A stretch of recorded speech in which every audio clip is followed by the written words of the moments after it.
इस ऑडियो में मैं आपको सिंधु घाटी की सभ्यता के बारे में बताने की कोशिश करूंगा और बस ध्यान से सुनना है। हम आज कोशिश करते हैं सिंधु घाटी सभ्यता कहाँ कहाँ है, किस किस ने खुदाई करवाई, भारत में कहाँ कहाँ है, कुछ हिस्से वर्तमान पाकिस्तान में भी हैं और किस जगह पड़ते हैं पाकिस्तान में, उनका क्या नाम है, आपको लोकेशन स्पेशली ईयर किसने खोदा है, एक तो उसकी बर्स याद रखनी है, किसने खुदाई करवाई है, दूसरा उसकी लोकेशन कहाँ पर स्थित है वो, चौथा उसमें क्या साक्ष्य मिले हैं, क्या क्या मिला है, वो भी आपको याद करना ही है क्योंकि वो भी पूछे जाते हैं। तो हम बात करते हैं सिंधु घाटी सभ्यता। इसको सिंधु घाटी सभ्यता क्यों बोलते हैं? ये सिंधु नदी के आसपास का क्षेत्र है जहाँ सिंधु नदी बहती है, इसलिए सिंधु घाटी सभ्यता बोलेंगे। किसी सभ्यता के रहने के लिए सबसे ज़्यादा जरूरी होता है पानी। यहाँ पर नदियाँ रहती हैं, ज़्यादातर लोग वहीं बसे हैं, वहीं पर गहरी बसावट जिसको बोलते हैं, जो पॉपुलेशन डेंसिटी ज़्यादा वहीं पर होती है जहाँ ये सुविधाएं होती हैं। अब तो क्या है कि पानी हर जगह ले जाया जा रहा है, पानी का ट्रांसपोर्टेशन हो रहा है, चाहे पाइपलाइन से हो, चाहे नहर नदियाँ जो भी बना, नदी तो नहीं बनेगी लेकिन नहर बनाई जाती है, नाले बनाए जाते हैं, पाइपलाइन बिछाई जाती है। तो इससे क्या है कि डेंसिटी पॉपुलेशन की कम होती है। डेंसिटी मतलब घनत्व, और घनत्व क्या होता है मानो 1 किलोमीटर में 10,000 आदमी रहते हैं, उसी 1 किलोमीटर में अगर दूसरी रहती है तो 5,000 ज़्यादा रहते हैं। तो 5,000 और 10,000 वाले में 10,000 की डेंसिटी ज़्यादा हो गई और 5,000 वाले की कम हो गई। अब घनत्व मतलब एक क्षेत्र विशेष में कितने लोग हैं, जनसंख्या को देखा जाए, जनसंख्या के हिसाब से ये घनत्व तो सब जगह है, इसको डेंसिटी हर जगह एप्लीकेबल है। जैसे कोई सॉलिड होती है तो उसका डेंसिटी ज़्यादा होता है क्योंकि उसके जो पार्टिकल्स हैं वो ज़्यादा हैं उसमें नंबर्स में, और जो चीज़ जिसमें सॉलिड नहीं होती है, एरिया ज़्यादा होता है तो उसकी डेंसिटी कम होगी। ये थोड़ा साइंस रिलेटेड चीज़ है। तो पॉपुलेशन डेंसिटी का मतलब है कितनी घनी आबादी है वहाँ पे। पहले आबादी रहने का स्थान वही हुआ करता था जहाँ पे नदियाँ हुआ करती थी। अभी क्या हो रहा है कि जैसे कि कुछ लोग बोलते हैं यहाँ तो नदी नहीं, लेकिन बहुत लोग रहते हैं क्योंकि वहाँ पे जो बेसिक आवश्यकता मतलब बेसिक जो ज़रूरत है लोगों की, आधारभूत जो आवश्यकताएं होती हैं उनकी पूर्ति के लिए सारी सुविधाएं आजकल ट्रांसपोर्ट होती हैं, इधर से उधर भेजी जाती हैं। इसलिए क्या है कि डेंसिटी वाले क्षेत्र हैं, धीरे धीरे करके वो बिरल बोलते हैं, बिरल हो रहे हैं, दूर दूर हो रहे हैं। तो हम बात करते हैं सिंधु घाटी सभ्यता की। सिंधु घाटी सभ्यता सिंधु नदी किनारे खोजी गई थी सबसे पहले, इसलिए इसको सिंधु घाटी सभ्यता बोलते हैं। ये प्राचीन नहीं है सबसे पुरानी, लेकिन प्राचीन में आती है, उनमें शामिल है। विश्व की प्राचीन नदी सभ्यताओं में से प्रमुख सभ्यता है एक। ठीक है। इस सभ्यता का उदय सिंधु नदी की घाटी में होने के कारण इसको सिंधु घाटी की सभ्यता बोला जाता है। अब इसकी खोज किसने की थी? इसकी खोज राय बहादुर दयाराम साहनी लोग बोलते हैं, लेकिन राय बहादुर के पिताजी का नाम होगा दयाराम। तो राय बहादुर दयाराम साहनी ने इसकी खोज की थी सबसे पहले। उन्होंने ही पुरातत्व सर्वेक्षण विभाग के महानिदेशक, ये याद रखना, सर जॉन मार्शल, ये मार्शल साहब है ना, ये उसमें पुरातत्व जो अपना आर्कियोलॉजिकल जो डिपार्टमेंट होता है उसके वो डायरेक्टर थे उसमें। ठीक है, डायरेक्टर। और आप कह सकते हो इनको ईयर भी याद रखनी है, ये 1921 की बात है जब इसकी खुदाई करवाई थी। तो पहले किसने करवाई थी? राय बहादुर दयाराम साहनी ने करवाई थी। उस समय डायरेक्टर कौन थे पुरातत्व सर्वेक्षण विभाग के? वो थे सर जॉन मार्शल। कब की बात है? 1921 की। फिर इसके एक साल बाद श्री राखल दास बनर्जी ने पाकिस्तान में पहुंच के सिंध प्रांत में लरकाना जिले में, मोहनजोदड़ो कहाँ है याद रखना, मोहनजोदड़ो लरकाना में पड़ता है। लरकाना इस समय कहाँ है? पाकिस्तान में। लरकाना में कब खुदाई करवाई? 1922 में। किसने करवाई? राखल दास बनर्जी ने कराई। तो वहां क्या हुआ था? वहां एक बौद्ध स्तूप की खुदाई करवाई थी। ये भी आपको याद रखना है कि वहां पे किसकी खुदाई करवाई थी? तो बौद्ध स्तूप की खुदाई करवाई थी। वहां पे इनको और सभ्यता की मतलब लोग, सभ्यता मतलब क्या होता है? सभ्यता मतलब है लोगों की रहने के सबूत। वहाँ लोग रहते थे, कैसे लोग रहते थे, उनका रहन सहन कैसा था, घर कैसे थे, रोड कैसे थे, पेड़ पौधे कहाँ, पेड़ तो नहीं होंगे लेकिन ये पता चलता है कि पेड़ कहाँ कहाँ लगे होंगे, पानी की व्यवस्था कैसी थी, बिजली तो थी नहीं उस समय, सैन्य व्यवस्था का मतलब आपको क्या क्या पता चलेगा खुदाई से? सिर्फ आपको वहाँ क्या मिलेगा? पत्थर मिलेगा, कंघी मटेरियल मिलेगा, आप कह सकते हो कुछ धातु मिलेंगी, वो बताएंगी।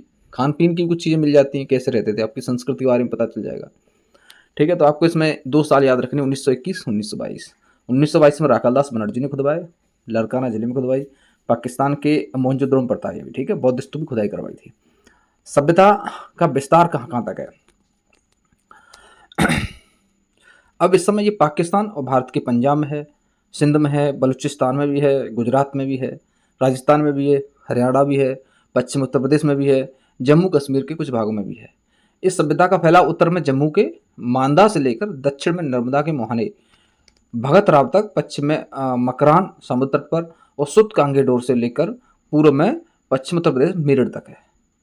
ठीक है, सुत कांगेडोर पूर्व में पड़ता है और मेरठ कहाँ पड़ता है? पश्चिमी उत्तर प्रदेश के हिस्से में पड़ता है। इस सभ्यता का सर्वाधिक पश्चिमी पुरास्थल क्या है?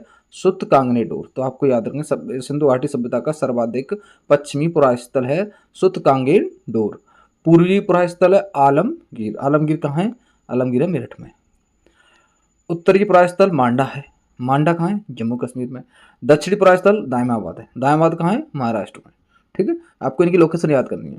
लगभग त्रिभुजाकार वाला यह भाग कुल करीब बोलते हैं कुल करीब 12,99,600 वर्ग किलोमीटर के क्षेत्र में फैला है। 12,99,600 वर्ग किलोमीटर इसका पूरा एरिया बताया गया है। तो इसको तो पूछने वाला है नहीं कोई कभी। आपको लोकेशन याद करनी है कि सबसे ज़्यादा पूर्व में कौन सी है, जो सबसे पश्चिम में कौन सी है, दक्षिण में कौन सी है और उत्तर में कौन सी है। इनकी लोकेशन आपको मैप बना के अगर कहीं लिख दोगे तो अच्छे, इसमें कोई जो भी पढ़ेगा उसको अच्छा लगेगा और उसकी समझ में। देखो, पढ़ाने वाले का मतलब जो उद्देश्य है ना वो एक ही उद्देश्य होना चाहिए कि जो सुन रहे हैं, जो पढ़ रहे हैं, उसको जिनको पढ़ा रहा है उनकी समझ में आना चाहिए। यही टारगेट होना चाहिए पढ़ाने वाले का, इसके अलावा कोई टारगेट नहीं होना चाहिए। जैसे जो आप लिख रहे हो तो आपका ये उद्देश्य होना चाहिए, जो पढ़े आपकी लिखावट को, उसको जल्दी से जल्दी समझ में आए आप क्या कहना चाहते हो, तो आपको अच्छे नंबर देगा।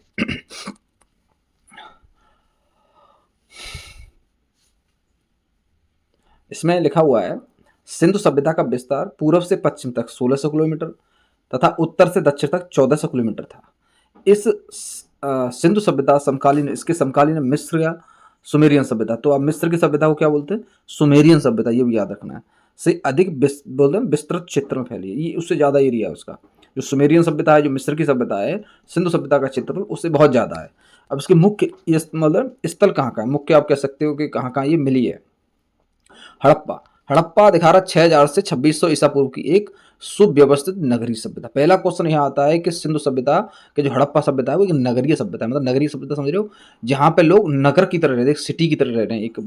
एक नगर, जैसे नगर में जैसे रहते हैं, बहुत सारे रोड अच्छे बनते हैं, पानी का निकास होता है और एक बोलते हैं एक प्लान्ड चीज़ें होती हैं, वो दिखाता है कि नगरीय व्यवस्था है। ठीक है, तो आपको याद रखना है कि सिंधु घाटी की जो हड़प्पा सभ्यता दिखा रहा है कि 6000 से 2600 बीसी के बीच की कहानी है और वो एक नगरीय सभ्यता है। मोहनजोदड़ो, मेहरनगढ़ और लोथल की ही श्रृंखला में हड़प्पा में पुरातत्व खनन बोलते उत्खनन किया गया। इस तरह से बाद में खोदा गया, मोहनजोदड़ो में खोदा गया, मेहरगढ़ में खोदा गया, लोथल में खोदा गया। यहाँ मिस्र और मेसोपोटामिया जैसी प्राचीन सभ्यताओं के अवशेष मिले। यहाँ भी मिस्र, सुमेरियन मिस्र का नाम ध्यान रखना, और मेसोपोटामिया इराक का नाम, इराक की सभ्यता की, मतलब ऐसे अवशेष मिले हैं। इसकी खोज 1920 में की गई। ठीक है, ये गलत लिखा है, हड़प्पा सभ्यता को 1920 1922 लिखनी चाहिए, 1921।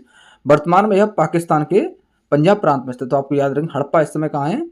पंजाब में है। जो पंजाब, इंडिया वाले पंजाब में नहीं, पाकिस्तान में भी पंजाब है, एक पंजाब राज्य वहाँ भी है, उसके पंजाब प्रांत में स्थित है। सन 1857 में लाहौर मुल्तान रेल मार्ग बनाने में हड़प्पा नगर की ईंटों का इस्तेमाल किया गया। हड़प्पा नगर की जो ईंटें थीं, जब लाहौर से मुल्तान का जो रेल बन रही थी, तो उस समय हड़प्पा नगर की ईंटों का प्रयोग किया गया था। तो ये कब की बात है? 1857 की बात है। तो जब ईंटें निकाल लेंगे तो इस सभ्यता को बहुत बड़ा नुकसान हो गया। सीधी बात है, वहाँ पे भाई कुछ सभ्यता है, लोगों के रहने का एक अवशेष है, लोग यहाँ रहे, उनकी ईंटों का इस्तेमाल इन्होंने रेल की लाइन बनाने में कर दिया, तो वो सभ्यता खत्म ही हो जाएगी। उसकी जो सबूती खत्म कर रहे हो आप। अब बात आती है मोहनजोदड़ो की। मोहनजोदड़ो जिसका अर्थ है मुर्दों का टीला, मतलब आप कह सकते हो कि वो सभ्यता का ऐसा जगह है जहाँ पे बहुत सारे लोग मर गए, दफन हो गए, उसको मुर्दों का टीला बोलते हैं। 2600 ईसा पूर्व की एक स्वव्यवस्थित नगरीय सभ्यता है। मोहनजोदड़ो भी एक नगरीय सभ्यता, याद रखना है। हड़प्पा, मेहरगढ़ और लोथल ही इसी श्रृंखला में मोहनजोदड़ो का पुरातत्व, जब इसके हड़प्पा का हो रहा था, मेहरगढ़ का हो रहा था, लोथल, तो उसी समय में मोहनजोदड़ो का भी खुदाई की गई। यहाँ मिस्र और मेसोपोटामिया जैसी ही प्राचीन सभ्यताओं के अवशेष मिले, जैसे मिस्र में मिले, जैसे मेसोपोटामिया में मिले, जिसको इराक की सभ्यता बोलते हैं, ऐसे ही अवशेष यहाँ पे मिले हैं। चहुदड़ो की सभ्यता। चहुदड़ो मोहनजोदड़ो के दक्षिण में स्थित चहुदड़ो नामक स्थान पर मोहर व गुड़ियों के निर्माण, मोहर बनती होंगी, वहाँ गुड़ियाँ बनाई जाती होंगी, साथ साथ हड्डियों से भी अनेक वस्तुओं, हड्डियों का प्रयोग करके बहुत सारी वस्तुएं बनाने के भी सबूत मिले। इस नगर की खोज सर्वप्रथम 1931 में एन गोपाल मजूमदार ने की थी। सबसे पहले किसने की थी? हड़प्पा, आप क्या बोलते वो सिंधु घाटी सभ्यता का श्रेय जाता है किसको? राखलदास को नहीं, दयाराम साहनी को जाता है। ठीक है, और उसके बाद राखलदास बनर्जी आए। तीसरे नंबर पर 1931 में एन गोपाल मजूमदार जाते हैं 1931 में। तो ये तीसरी खुदाई कौन सी है? चहुदड़ो की खुदाई है। तथा 1943 में मैक के द्वारा यहाँ उत्खनन मतलब करवाया, उत्खनन समझते हो, खुदाई करवाया, उत्खनन करवाया गया। सबसे निचले स्तर से सैंधव संस्कृति के साक्ष्य मिले। यहाँ पे सबसे निचला स्तर है जहाँ पे मतलब ज़्यादा खुदाई करवाई है, जहाँ पे सैंधव संस्कृति के साक्ष्य मिलेंगे। अब लोथल की बात करते हैं। लोथल कहाँ है? लोथल गुजरात में। भारत में ही लोथल। अहमदाबाद में भोगवा नदी के किनारे सरगवाला नामक ग्राम के समीप स्थित है। तो आपको याद रखना है कि इसकी लोकेशन कहाँ है। लोथल गुजरात में पड़ता है और किस नदी के किनारे है, भोगवा नदी के किनारे। ये क्वेश्चन कई बार आया है, भोगवा नदी के किनारे, सीधा पूछे लोथल भोगवा, तो आपको पता होना चाहिए भोगवा या भोगावा नदी लोथल के पास से बहती है। खुदाई कब हुई है? 1954-55 में हुई है। किसने करवाई? रंगनाथ राव जी ने कराई है। चौदड़ोई किसने कराई थी? चौदड़ोई कराई थी मजूमदार जी ने। अब इसकी लोथल की किसने कराई है? रंगनाथ राव ने। अब बात करते हैं रोपड़ की। पंजाब प्रदेश के रोपड़ जिले में, रोपड़ कहाँ पड़ता है? पंजाब में जिला है, ठीक है, याद रखना कि एक डिस्ट्रिक्ट है पंजाब में और ये भारत में ही है। सतलुज नदी के बाएं तट पर स्थित है। यहाँ स्वतंत्रता प्राप्ति के पश्चात सर्वप्रथम उत्खनन कराया गया। अब ये क्वेश्चन यही आता है कि जब भारत आजाद हुआ तो सबसे पहले खुदाई कहाँ करवाई थी? पंजाब में कराई थी, रोपड़ में। इसका आधुनिक नाम रूपनगर हो गया है। 1950 में इसकी खोज बीबी लाल ने कराई थी। तो रोपड़ की जो सभ्यता है उसकी खोज किसने कराई थी? बीबी लाल ने। भारत की आज़ादी का सबसे पहले किसकी खोज हुई? रोपड़ की। अभी रोपड़ का नाम क्या हो गया? रूपनगर। रोपड़ की खोज कब हुई? 1950 में। अब कालीबंगा की बात करते हैं। कालीबंगा कहाँ है? राजस्थान में है। ये कहाँ है? गंगानगर में है, ठीक है। मैंने रूपनगर भी देखा है, मैंने गंगानगर भी देखा है। यह स्थल राजस्थान के गंगानगर जिले में घग्गर नदी के बाएं तट पर स्थित है, ठीक है। तो ये कालीबंगा कहाँ है? घग्गर नदी पर। कहाँ, कौन से जिले में पड़ता है? गंगानगर में। गंगानगर कहाँ है? राजस्थान में। खुदाई कब हुई? 1953 में। किसने करवाई? बीबी लाल ने। पंजाब और राजस्थान आसपास के राज्य, तो सबसे पहले पंजाब में कराई है रोपड़ में बीबी लाल जी ने, फिर वो कालीबंगा में राजस्थान में करा दिया। एवं बीके थापड़ साहब थे, इसमें थापड़ साहब भी शामिल थे। बीबी लाल भी थे और थापड़ साहब भी थे। यहाँ पर प्राक हड़प्पा एवं हड़प्पा कालीन संस्कृति के अवशेष मिले। मतलब इसमें हड़प्पा काल से पहले भी अवशेष मिले और हड़प्पा काल के भी मिले, ठीक है। तो कालीबंगा मिले। सुरकोटदा, ये आपको याद रखना, सुरकोटदा यह स्थल गुजरात के कच्छ जिले में स्थित है। सुरकोटदा कहाँ है? भारत में ही है। गुजरात का कच्छ जिला है, उसमें कच्छ जिला भारत का सबसे बड़ा जिला है, ठीक है, याद रखना आपको। कच्छ जिले में स्थित है। इसकी खोज 1964 में हुई। किसने कराई? जगपति जोशी ने कराई। सुरकोटदा की खोज किसने कराई? जोशी ने कराई। कौन सी साल में हुई? 1964 में हुई। ये कहाँ पे पड़ता है? कच्छ में पड़ता है। कच्छ कहाँ पड़ता है? गुजरात में पड़ता है और कच्छ भारत का सबसे बड़ा जिला है। सिंधु सभ्यता के पतन के अवशेष परिलक्षित होते हैं। ये क्या है कि इसमें क्या होता है, इस स्थल से पता चलता है कि सिंधु सभ्यता का पतन कैसे हुआ। यहाँ उसके पतन के कारण मिलते हैं। तो यहाँ क्वेश्चन ये बन जाता है कि सिंधु सभ्यता के पतन के अवशेष कहाँ से मिले हैं? ज्यादातर ये मिले सुरकोटदा से, ठीक है। आलमगीर गिर, ये आलमगीरपुर, ये है मेरठ में, ठीक है। पश्चिम उत्तर प्रदेश के मेरठ जिले में यमुना की सहायक हिंडन नदी, यमुना नदी की एक सहायक नदी हिंडन नदी। सहायक नदी क्या होती है? जो नदी बाद में आके बड़ी जिस नदी मिल जाती है, जैसे यमुना में हिंडन मिल जाएगी तो यमुना की सहायक नदी हिंडन हो गई। हिंडन की सहायक नदी यमुना नहीं है, यमुना की सहायक बनी, क्योंकि हिंडन नदी यमुना में मिल जाएगी आके। हिंडन नदी पर स्थित है। इसकी खोज कब हुई? 1958 में। किसने करवाई? यज्ञदत्त शर्मा ने। तो उत्तर प्रदेश में जो आलमगीरपुर है, मेरठ में पड़ता है, वहां पे 1958 में यज्ञदत्त शर्मा जी ने खुदाई करवाई थी हिंडन नदी के पास में। तो वहां पे ये सिंधु सभ्यता के अवशेष मिले थे जो आलमगीरपुर में है। अब रंगपुर की बात करते हैं। रोपड़ था, ये रंगपुर आ गया। उसका नाम क्या पड़ गया? रोपड़ का क्या नाम पड़ गया? मुझे ध्यान नहीं अभी। रोपड़ का नाम पड़ गया रूपनगर, सॉरी रूपनगर। और रंगपुर की बात करते हैं। रंगपुर कहाँ है? गुजरात में। गुजरात के कौन से जिले में? काठियावाड़ में। ये कौन सी नदी के पास पे? भादर नदी के पास पे। पहले कहाँ था वो? भोगबा। लोथल कहाँ था? भोगबा के पास पे। रंगपुर कहाँ है? भादर नदी के समीप पे। कौन सी साल में खुदाई करवाई है? 1953-54 में। किसने करवाई है? रंगनाथ राव ने। रंगपुर की खुदाई रंगनाथ राव ने कराई, ये याद हो जाएगा आपको। रंगपुर की खुदाई रंगनाथ राव ने करवाई है। रंगपुर कहाँ पड़ता है? गुजरात में पड़ता है। कौन से जिले में पड़ता है? काठियावाड़ में पड़ता है। काठियावाड़ी घोड़े बहुत फेमस हैं, ठीक है। यहाँ पे भी हड़प्पा कालीन से पहले के साक्ष्य मिले। पूर्व हड़प्पाकालीन संस्कृति के बारे में पता चलता है। यहाँ कच्ची ईंटों की दुर्ग, नालियां, मृद भांड, बाट, पत्थर के फलक आदि महत्वपूर्ण यहाँ मिले हैं आपको। तो कच्ची ईंटों के दुर्ग कहाँ मिले? रंगपुर मिले। नालियां मिली हैं, रंगपुर मिली हैं। मृद भांड मिले, रंगपुर मिले। बाट कहाँ मिले? रंगपुर मिले। यहाँ धान की भूसी के ढेर मिले। धान की भूसी के ढेर कहाँ मिले हैं? गुजरात में, रंगपुर में। यहाँ उत्तरोत्तर हड़प्पा संस्कृति के साक्ष्य मिले। हड़प्पा संस्कृति के बाद उत्तरोत्तर मतलब हड़प्पा का खत्म हो रही थी धीरे धीरे करके, अंतिम जो समय था उसके साक्ष्य मिले हैं। अब बात करते हैं बनवली। बना इसको कुछ कई तरह के नाम लिए, कहीं बनवाली लिखा हुआ है, कहीं बनवली लिखा हुआ, तो ये बनवाली है। बनवाली ये कहाँ पड़ता है? हरियाणा में। हरियाणा के कौन से जिले में? हरियाणा और हिसार, ह से हरियाणा, हिसार, ह से हिसार। तो बनवाली कहाँ है? हिसार में है। ये यहाँ भी क्या है कि सांस्कृतिक अवस्थाओं के अवशेष मिले। सांस्कृतिक रहन सहन, कैसे लोग रहते हैं, वहाँ की संस्कृति क्या है, उसके अवशेष मिले। हड़प्पा पूर्व एवं हड़प्पा कालीन खुदाई, इस तरह की खुदाई 1973-74 में हुई है। ठीक है, इस ये किसने करवाई है? रविंद्र सिंह बिष्ट ने करवाई है। हड़प ये हिसार जिले में जो खुदाई बनवाली में कराई है वो रविंद्र सिंह बिष्ट ने करवाई है। अली मुराद सिंध प्रांत, ठीक है, अली मुराद सिंध प्रांत में है। सिंध प्रांत में स्थित इन नगर से कुआ, मिट्टी के बर्तन, कार्नेलियन के मनके एवं पत्थरों से निर्मित एक विशाल दुर्ग के अवशेष मिले। एक बहुत बड़ा किला मिला, पत्थरों से बना हुआ। इसके अतिरिक्त इसमें इस स्थल में बैल की लघु मूर्ति मिली है, बैल की छोटी मूर्ति मिली है, एवं कांसे की कुल्हाड़ी मिली है। तो कांसे की कुल्हाड़ी कहाँ मिली है? बनवाली मिली है। बैल की छोटी मूर्ति कहाँ मिली है? बनवाली मिली है। विशाल दुर्ग, मिट्टी से पत्थरों से निर्मित बड़े दुर्ग कहाँ मिले? बनवाली मिले हैं। और ये कहाँ पे बनवाली? हिसार में पड़ता है। हिसार कहाँ है? हरियाणा में। ठीक है, और कौन सी साल में खुदाई करवाई? 1973-74 में। सुत कांगनेडोर दक्षिण बलूचिस्तान, तो सुत कांगनेडोर की बात करते हैं, ये कहाँ है? दक्षिण बलूचिस्तान। बलूचिस्तान कहाँ है? पाकिस्तान में। इस समय बलूचिस्तान अपने देश की अलग मांग कर रहे हैं अभी, ये आपको पता होना चाहिए। पश्चिम पाकिस्तान में बलूचिस्तान पड़ता है वहाँ पे, और बलूच लोग डेली आंदोलन हो रहा है, वहाँ दंगा हो रहा है, पाकिस्तानी सेना से मुकाबला चल रहा है उनका, बहुत लोग मारे जा रहे हैं, आज़ादी की बात करते हैं। ठीक है, तो आपको याद रखना सुत कांगनेडोर बलूचिस्तान में कहाँ है? उसके दक्षिणी भाग में है। यह स्थल दक्षिण बलूचिस्तान में दास्त नदी के किनारे पे, तो आपको याद रखना है कि सुत कांगेडोर दास्त नदी के किनारे पर वो दक्षिण बलूचिस्तान में बहती है। हड़प्पा कालीन सभ्यता से संबंधित कुछ नवीन क्षेत्र, एक है खरबी। खरबी कहाँ है? अहमदाबाद में। कुंतासी कहाँ है? गुजरात में। बालाकोट कहाँ है? बलूचिस्तान में।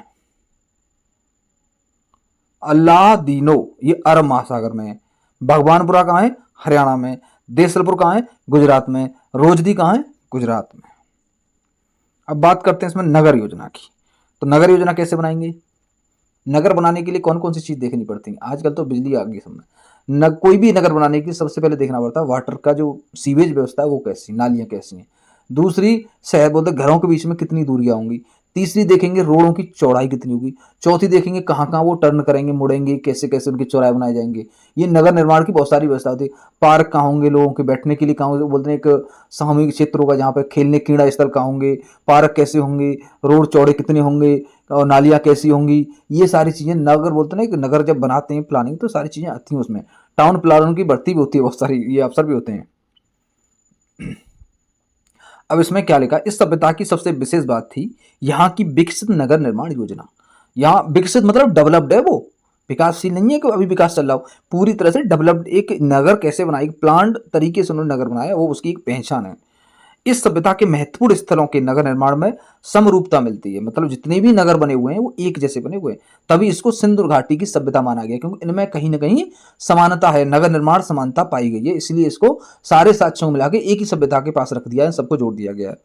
नगरों के भवनों के बारे में विशिष्ट बात यह थी कि ये जाल की तरह विन्यस्त थे, मतलब एक जाल होता है ना, जैसे कि एक यहाँ हो गया, एक वहाँ हो गया, एक वहाँ हो गया, जाल में जिस तरह छेद होते हैं ऐसे ये बने हुए हैं घर। इसमें एक व्यवस्था बहुत अच्छी बनाई होगी, पहले जो भी बनाते होंगे किस तरह से बनने हैं वो सारे एक इसमें देख रहे हैं कि ये जाल की तरह बने हुए हैं। नगर निर्माण एवं भवन निर्माण, सभी प्रमुख नगर जिनमें हड़प्पा, मोहनजोदड़ो, चौदड़ो, लोथल, कालीबंगा और इनकी जो नदियां हैं, जिन नदियों के तट पर ये खुदाई हुई है, जो मिले हैं उनके बारे में स्पेशली सारे आपको देखना है, ये सब नदियों के किनारे बसे हुए हैं, क्योंकि भाई जहाँ नदी होगी या पानी होगा इंसान वहीं रहेगा, तो इसमें कोई सोचने की जरूरत नहीं है कि किसी सभ्यता के किनारे नदी नहीं है। उसको पानी के लिए, मतलब पानी ही जिंदगी है उस समय की। अब समय बदल गया, आजकल बिजली जिंदगी, फोन जिंदगी, लेकिन पानी भी थोड़ा कम हो गया। जिंदगी के बोलते हैं ना एक मूलभूत आवश्यकताओं में शामिल हो गया है, लेकिन पहले पानी के बिना जिंदगी नहीं चलती थी। ऐसे तो आज भी नहीं चलेगी पानी के बिना, पानी तो नेचुरल जो बॉडी की रिक्वायरमेंट है वो चाहिए। बिजली बिना जिंदगी चल जाएगी, लेकिन पानी बिना तो नहीं चलेगी ना। तो ये जहां भी जो भी विकास हुआ है सभ्यता का वो नदी के किनारे हुआ है।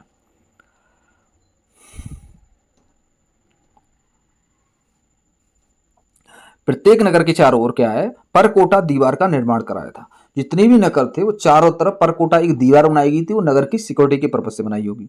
वहां पे कुछ लोग सुरक्षा के लिए तैनात हुए होते होंगे कहीं ना कहीं एक दीवार बनाना, दीवार किसके लिए बनाई जाती है? जंगली जानवरों से बचने के लिए दीवार बनाई जाती है, चोरों से बाहरी आक्रमण से बचने के लिए दीवार बनाई जाती है। दो ही है इसमें, पहले चोर भी होंगे, चोर कोई एक तरह से बाहरी आक्रमण शामिल कर सकते हो आप, चोर, बाहरी आक्रमण और जंगली जानवर, तीन से बचने के लिए ज्यादातर दीवार बनाई जाती है। तो क्या बनाई थी? परकोटा की दीवार चारों तरफ बनाई गई थी। प्रत्येक नगर में चौड़ी एवं लंबी सड़कें थी। चौड़ी सड़कें एक दूसरे शहरों को जोड़ती थीं। सिंधु घाटी सभ्यता में कच्चे पक्के छोटे बड़े सभी प्रकार के भवनों के अवशेष मिले। ये भी एक लाइन है, सिंधु घाटी की सभ्यता में कच्चे पक्के छोटे बड़े सभी प्रकार के भवन मिले। भवन निर्माण में सिंधु सभ्यता के लोग दक्ष थे, मतलब घर बनाने में वो ज्यादा योग्य थे, दक्ष थे, बहुत अच्छे घर बनाया करते थे। इसकी जानकारी उनके भग्नावशेषों से होती है। भग्नावशेष मतलब जो भवनों के जो भवनावशेष जो है, मतलब भवनों के जो अवशेष बचे हैं, जो पार्ट बचे हुए हैं, जो कुछ भी मिलता है, उससे पता चलता है वो लोग घर बनाने में, बिल्डिंग में बनाने में, स्ट्रक्चर बनाने में बहुत योग्य थे, बहुत सक्षम थे। इनके द्वारा निर्मित मकानों में सुख सुविधाएं पूर्ण व्यवस्था थी, मतलब बहुत अच्छी तरह बनाई होगी, उनको खेलने का, रहने का, सब तरह की व्यवस्था बनाई होगी। अब किस तरह से भवन बनाया, उसमें सुख सुविधा क्या क्या थी, ये बाद में पढ़ेंगे। भवनों का निर्माण भी सुनियोजित ढंग से किया गया था, मतलब एक प्लान करके पहले से इस तरह से घर बनाएंगे, भवन इस तरह से बनाएंगे। प्रकाश व्यवस्था के लिए रोशनदान एवं खिड़कियां बनाई जाती थी। भाई वहां पे लाइट नहीं थी ना, जब इलेक्ट्रिसिटी नहीं थी तो प्रकाश कहाँ से आएगा? तो सूरज का प्रकाश ही आएगा, तो उसके लिए रोशनदान बनाते होंगे और ऐसी खिड़की बनाते होंगे कि सूरज की रोशनी उसमें घर में प्रवेश कर जाए। रसोई घर बनाया जाता था। स्नान घर, नहाने का बाथरूम जिसको बोलते हैं, अब आंगन बनता था। एवं भवन कई मंजिल के हुआ करते थे, कई मंजिलों के घर होते थे। दीवार ईंटों से बनाई जाती थी। भवनों घरों में कुएं भी बनाए जाते थे, पानी के लिए कुआं खोदा जाता। ये उस समय की कहानी है, आजकल भी ऐसी व्यवस्था है। भाई रसोईया तो चाहिए आपको, आंगन चाहिए, बाथरूम चाहिए, सारी चीज चाहिए ना। अंदर बहुत सारे घर ऐसे जिनमें कुआं भी खुदवा देते हैं अंदर। लोथल में ईंटों से बना एक हौज मिला है। लोथल में ईंटों से बना हुआ एक हौज भी मिला हो। अब बात करते हैं विशाल स्नानागार की, एक बहुत बड़ा नहाने का स्थान, यहाँ लोग नहाते थे। मोहनजोदड़ो में उत्खनन से एक विशाल स्नानागार मिला जो अत्यंत भव्य है, बहुत बड़ा है, दिखने में बहुत अच्छा लगता है। स्नान कुंड से बाहर जल निकासी की उत्तम व्यवस्था थी। इसको एक तरह से कहते हैं स्विमिंग पूल है ये। आजकल के स्विमिंग पूल बन रहे हैं, ऐसी व्यवस्था होगी, पानी भरना है, पानी निकलना, पानी गंदा भी तो होगा तो उसके निकालने की एक बोलते हैं उत्तम व्यवस्था थी जल निकासी की। समय समय पर जलाशय की सफाई की जाती थी, मतलब टाइम टू टाइम, नहीं तो पानी में कीड़े पड़ जाएंगे, गंदा हो जाएगा, बीमार हो जाएंगे लोग। तो कहीं ना कहीं आज भी देखा पानी में कितनी क्लोरीन डाल देते हैं पानी के लिए, जहाँ भी लोग नहाते हैं उसमें। तो उसको निकालने के लिए, उसको साफ करने के लिए एक बहुत अच्छी व्यवस्था थी। स्नानागार के निर्माण के लिए उच्च कोटि की सामग्री का प्रयोग किया था, क्योंकि जो चीज़ हमेशा पानी में रहेगी उसके खराब होने के चांस ज़्यादा रहेंगे। तो जो भी आइटम उसको बनाने में प्रयोग किया गया था वो एक हाई क्वालिटी का आइटम था, उसकी ग्रेडिंग लेवल बहुत अच्छी थी। इस कारण आज भी 5000 वर्ष बीत जाने के बाद उसका अस्तित्व विद्यमान है। 5000 साल पहले की बात है ये, आज भी वो स्नानागार है, जो बड़ा जो नहाने का स्थान है, जहाँ स्नान करने की जगह है, वो आज भी है। अन्न भंडार की बात करते हैं।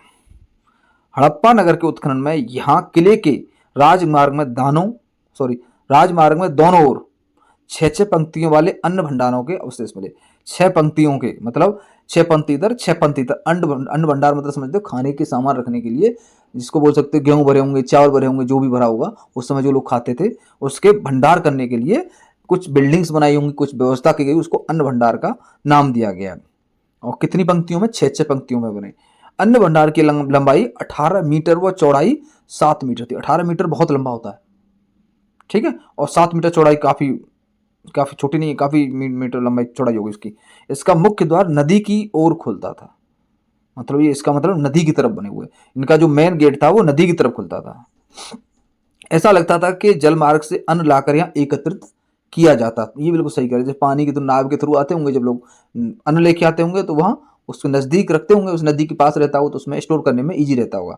संभवतः उस समय इस प्रकार के विशाल अन्न भंडार की राजकीय कोषागार के मुख्य रूप से, मतलब राज का जो कोष था, क्योंकि पहले लोगों के पास खाना ही मतलब एक व्यवस्था थी, मेन उनका उद्देश्य खाना पूर्ति करना, मतलब उनका पेट चलता रहे बस, बाकी चीजें होती रहेंगी। तो मुख्य जो कोष, जिसके पास जितना ज्यादा अन्न होगा उतना ही उसका राजकोष होगा। ये एक तरह से कह सकते हैं उस समय के अन्न भंडार उस समय के राजकोष के संकेत देते हैं। राजकोष की शक्ति दिखाते हैं, राजकोष का प्रतीक है वो, ठीक है।